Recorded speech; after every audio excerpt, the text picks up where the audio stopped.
Assalamu alaikum wa rahmatullahi wa barakatuh. Ny fampatsiavantsika amin'ity androany ity dia iresaka mivantana ireo nofy milaza amintsika ny famosavina. Mialoha ny hitanisantsika n'ireo nofy ireo dia tiako no milaza ilay andininy masina ao anatin'ny Korana izay miteny Tompo Allah subhanahu wa ta'ala manao hoe ya ayyuhalladhina amanu khudhu hidrakum. O ianareo mpino izay nanaraka ny finoana Islamo, aoka anareo hitandrina sy ho mailo lalandava. Manoloana izany andian-teny masina izany dia rehefa miaina eto ambony tany dia aoka ho mailo lalandava fa maro ireo olona tsy faly aminao ary misy ireo olona mikendry ny hanao ratsy anao eto amin'izany fiainana izany. Ka anisan'ny ray amin'ireo ratsy ataon'ny olona ny famosavina anao. Raha mahita iray amin'ireto nofy ireto anao dia efa mba mieritreritra sy ho mailo fa mety misy olona mikendry ratsy ny fiainanao.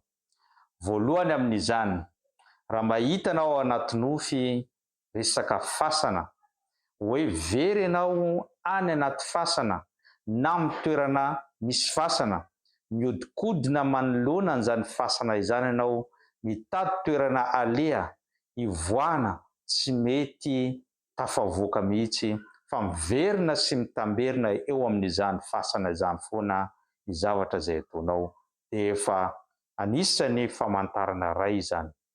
Faharoa, raha hitanao ihany koa ny tenanao ao anatin'ny aizina, izany hoe tsy misy fahazavana mihitsy na ao anatin'ny trano maizina lehibe na ao anatin'ny toerana maizina na ao anatin'ny toerana izay tsy ahitana hazavana, miezaka anao mitady an'izany hazavana izany fa tsy mahita mihitsy dia manambara izany fa misy olona mikendry hanao ratsy anao na hamosavy anao. Ny fahatelo, ny fahitanao ny tenanao ao anatin'ny toerana maloto, madikidiky, izany dia famantarana ihany koa. Ohatra, nandeha anao amin'ny toerana feno pipi, feno kaka na feno ireo taim-biby sy ireo zavatra maloto mahadikidiky mihitsy izany zavatra izay hitanao izany dia fanambarana izany fa misy mikendry ratsy ny fiainanao. Manaraka an'izany ihany koa dia nofy ny fahitanao mivantana olona miteny aminao fa ranina na ihany koa misy mamosavy anao, satria mety alefan'ny tompo-janahary amin'ny alalan'ny nofy izany, tahaka ny nandefasany an'izany tamin'ny mpaminany sallallahu alaihi wasallama rehefa natory izy ka nanofy nahita jiosy anankiray namosavy azy tamin'izay fotoana izay.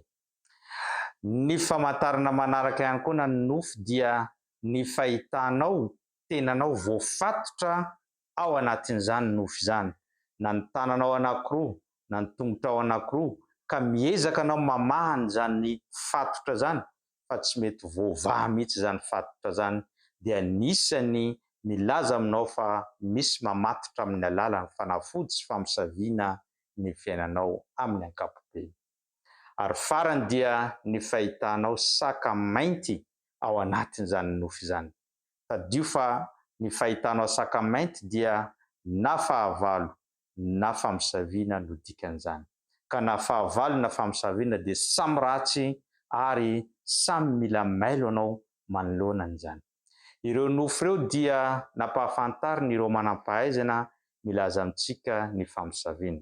Saingy fanamariana avy etỳ amin'ny tenako, raha ohatra ka mahita ny nofy ireo ianao dia mila mailo sy mitandrina fa kosa aza manendrikendrika olona amin'izay fotoana izay, sao dia olona tsy marina na tsy izy no nanao an'izany zavatra izany ka lasa manendrikendrika anao hiady ary hiafara amin'ny tsy fifankahazahoana ary tapaka ny fihavanana eo aminareo.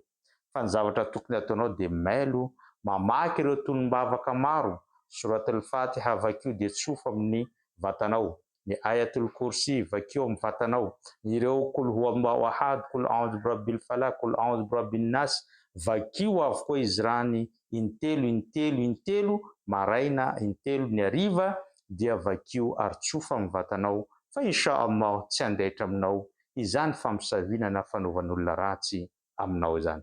Zay no fampatsiavantsika tamin'ity androany ity. Abonneo, partageo, ataovy j'aime fa mbola be dia be ny zavatra izay holazaintsika eto. Wassalamu alaikum wa rahmatullahi wa barakatuh.